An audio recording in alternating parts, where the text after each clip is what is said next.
السلام عليكم ورحمة الله وبركاته. النهاردة هنتكلم عن الممنوعات والمسموحات في نظام الطيبات. أولا الممنوعات في نظام الطيبات: البصل يا جماعة، البصل ما ناكلوش إلا مطبوخ، ما ناكلوش ني أبدا عشان بيعمل التهابات في المعدة. التوم نفس الكلام برضو، ما يتاكلش ني، يتاكل مطبوخ عشان بيعمل التهابات في المعدة. ما يتاخدش على معدة فاضية يا جماعة عشان غلط، الدكتور ضياء حذر. الخس والبصل والبصل الأخضر طبعا، وكل ما هو أخضر يعني زي الخضروات دي ممنوعة. الكرنب برضو نفس الكلام ممنوعة. الملوخية ممنوعة.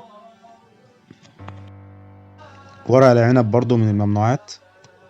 النعناع يا جماعة، النعناع برضو من الممنوعات، محدش يشرب نعناع. البقدونس بقى والشبت والجرجير وكل ما هو أخضر كده برضو ممنوع. السبانخ ممنوعة. الجزر برضو ممنوع. الجزر ده أساسا محدش ياكله يا جماعة. البسلة بالجزر برضو ممنوعة. البطيخ طبعا، البطيخ من الممنوعات طبعا، الدكتور ده قال محدش ياكله. الشمام نفس الكلام، محدش ياكل شمام. الشمام من الممنوعات. البرتقال عشان البرتقال بيعمل التهابات في المعدة، هو والاستفندي برضو من الممنوعات. والليمون طبعا، الليمون نفس الكلام برضو من الممنوعات لأنه بيعمل التهابات في المعدة. الجمبري، الجمبري ممنوع يتاكل يا جماعة. هو والسبيط نفس الكلام ممنوع يتاكل. طبعا الأساسي بقى الدقيق الأبيض، الدقيق الأبيض ده لازم يتوقف حالا، يعني محدش ياكله نهائي، هو ومشتقاته بقى. كل المنتجات بتاعته، الباتيه والكرواسون والفينو والحاجات دي كلها دي لازم توقف. كل منتجات الدقيق لازم توقفها، وإن شاء الله تحس بتحسن ملحوظ جدا. الكنافة طبعا من الممنوعات طبعا لأنها بتتعمل من الدقيق الأبيض. الجلاش طبعا نفس الكلام بيتعمل من الدقيق الأبيض، ممنوع. كل منتجات الصودا بقى يا جماعة دي كلها لازم تتوقف برضو لأنها خطيرة جدا على الجهاز الهضمي وعلى على الجسم ككل، بتعمل مشاكل طبعا. والبريل نفس الكلام لأن فيه صودا. وطبعا كل مشروبات الطاقة بقى، الستينج وكل مشروبات الطاقة لازم تتوقف برضو لأن فيها مشاكل. اللبن طبعا بيبقى صعب الهضم وبيعمل مشاكل والتهابات في المعدة، هو برضو مشتقاته اللبن البودرة والجبنة القريش والجبنة العلب اللي هي البيضة العلب. وبرضو في الجبنة اللي هي بتبقى جرادل يا جماعة، الجبنة اللي هي بتبقى جردل دي برضو بيبقى جواها جبنة بيضة، دي ممنوعة. البيض طبعا أحمر وأبيض طبعا ممنوع من الممنوعات. وطبعا معانا طبعا طالما البيض يبقى الفراخ طبعا على طول لأن الفراخ ممنوعة لأن بتعمل مشاكل. والكبد والقوانص بتاعة الفراخ، كل مشتقات الفراخ طبعا. الفول طبعا اللي بيعمل مشاكل طبعا عشان هضمه صعب. والحمص نفس الكلام برضو عشان القشرة بتاعتهم بتبقى صعبة. وجميع البقوليات بقى، كل ما هو بقوليات بقى، سوداني وحمص ولوبيا وفاصوليا وكل ما هو بقوليات يتوقف لأنه بيعمل مشاكل في المعدة وصعب الهضم على المعدة. العدس نفس الكلام برضو. وفي أدوية معينة برضو بتعمل مشاكل في المعدة زي الأنفرترني، ده بيعمل ثقب في المعدة. هو والإسبرين نفس الكلام برضو بيعمل مشاكل وبيعمل قرحة في المعدة، ده لازم يتوقف. ثانيا المسموحات في نظام الطيبات: اول حاجه يا جماعه معانا البطاطس طبعا دي مفيده جدا ومغذيه وجميله جدا ودي سهله الهضم والاخراج. الشيبسي نفس الكلام برضو من المسموحات برضو لانه بطاطس في الاصل. والبطاطس المقليه والبطاطس المهروسه برضو يا جماعه تتاكل، ما فيهاش اي مشكله. القلقاس طبعا سهل الهضم طبعا على المعده فمعانا في المسموحات. الباميه نفس الكلام سهله الهضم على المعده فمعانا من المسموحات، كل ما هو سهل معانا.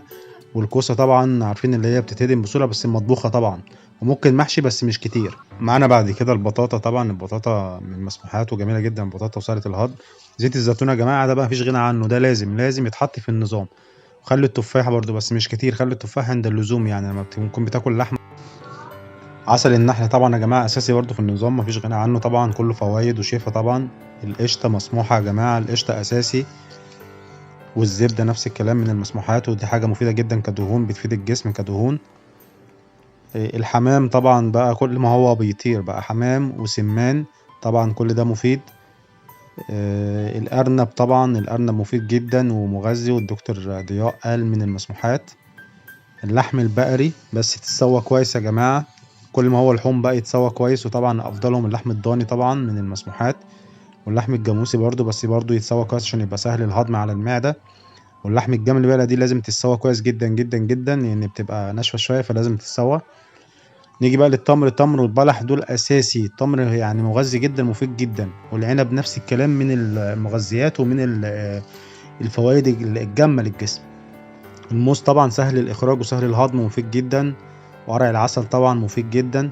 الحاجات دي كلها مفيدة يا جماعة ومهمة جدا في النظام. التين طبعا من المسموحات ومفيد جدا. والبرقوق، البرقوق بقى زي ما هو كده، وبرده المجفف بتاعه اللي هو القراصية برده دي مفيدة جدا ومن المسموحات. التين المجفف طبعا ليه فوائد جامة، ده معانا برضو من المسموحات. الفراولة برضو يا جماعة معانا من المسموحات. الرمان بقى عصير ويصفى، يعني لازم تضربه في الخلاط كويس جدا وتصفيه كويس جدا وتشربه مسموح عادي، بس لازم يبقى كده. والجوافة نفس الكلام، عصير وتصفى برضو، لازم تضربها في الخلاط كويس وتصفيها كويس وتشرب بإذن الله. طبعا الاساسي بقى في النظام التوست بديل العيش اللي انت بتاكله. فاي حاجه هتاكلها من المسموحات اللي احنا بنقول عليها ممكن تاكلها مع التوست بكل سهوله، ومغذي ومفيد للجسم. والتوست بالرده. وطبعا الرده بقى لوحديها دي لازم برضو تدخلها في النظام الغذائي بتاعك وتاكلها.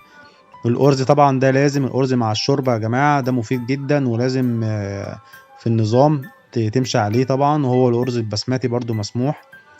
الذرة برضو مسموحة معانا في النظام، ومنها برضو الفشار برضو مفيش مشكلة فيه وده مسموح. وطبعا طالما كده هيبقى معانا كوز الذرة. كوز الذرة مفيش غنى عنه، تاكله مشوي او تاكله ني كده طبعا جميل جدا. الفريك طبعا معانا ان ده من منتجات القمح الحبة الكاملة. والبرغل نفس الكلام برضو معانا. ومعانا القمح البليلة طبعا بس من غير لبن يا جماعة، لازم من غير لبن، محدش يحط عليها لبن لان اللبن من الممنوعات. الجبنة المثلثات طبعا مفيدة جدا لان دي في الاصل جبنة مطبوخة، فدي مسموحات. وكل حتى الكوبايات منها مسموحة. الجبنة الجودة برضو دي جبنة كويسة وممتازة برضو من المسموحات. الجبنة الشيدر برضو معانا من المسموحات، دي جبنة ممتازة هي. والجبنة الرومي، بس جبنة رومي نضيفة، مش الجبنة الرومي اللي هي بتبقى عاملة زي البلاستيك. اللانشون برضو نوع نضيف، لازم يبقى نوع كويس. مش هنقول اسم منتج معين، بس لازم يبقى منتج كويس. الزيتون برضو من المسموحات. والمربى كمان يا جماعة من المسموحات. المربى ممتازة جدا طبعا على التوست وتاكل بالهنا والشفا. مربى ممتازة برضو معانا. الشوكولاتة طبعا بجميع أنواعها ما عدا اللي داخلها اللبن. النوتيلا برضو معانا من المسموحات، دي حاجة ممتازة جدا برضو كسكريات للعقل وللجسم. الشوربة، بس شوربة عظم يا جماعة اللي هي شوربة المواسير، دي برضو مفيدة جدا وكلها دهون صحية للجسم. شوربة البصل، بس ما ناكلش البصل بتاعها، يعني نعمل الشوربة بس نستغنى عن البصل بقى، نشرب الشوربة. السمك طبعا الماكريل والسمك البلطي دي من المسموحات، دي حاجات مفيدة جدا للجسم مفيش غنى عنها. الرنجة برضو مسموحة بس مع التوست يا جماعة، الحاجات دي مع التوست. الفسيخ برضو نفس الكلام ومع التوست. وكده خلصنا المسموحات والممنوعات. واهم حاجة ان شاء الله نوقف الممنوعات عشان ربنا يجيب لنا الشفاء بإذن الله، واللي هم مشفي كل مريض فأنت الشافي العافي.